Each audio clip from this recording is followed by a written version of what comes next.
যারা আসছে তারা শুধু বাংলায় থাকার জন্য আসছে না, সারা সারা ভারতবর্ষে ছড়িয়ে পড়ছে। আর সেখানকার প্রশাসনকে এগুলো দেখা দরকার। শুধু বিএসএফ করলে তো হবে না। আমি বিএসএফ এর সব দোষ চাপিয়ে দিয়ে আমি হাত গুটিয়ে বসে থাকবো, তা তো হয় না।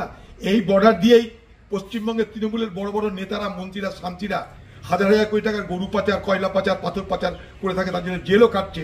তাহলে এই সীমান্ত শুধু বিএসএফ বলে হবে না। যা কিছু চোরা কারবারি হচ্ছে, ওপারে যাচ্ছে বা ওপার থেকে আসছে, সবই আপনার রাজ্য দিয়ে হচ্ছে।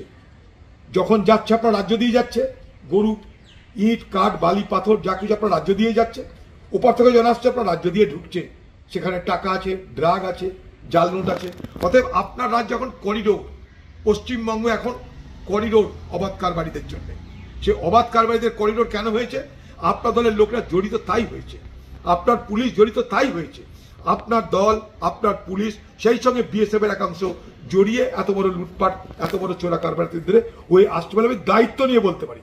আমি দায়িত্ব নিয়ে বলতে, কারণ আমি বর্ডারের ডিস্ট্রিক্টের একজন ব্যক্তি, আমি দায়িত্ব নিয়ে বলতে পারি।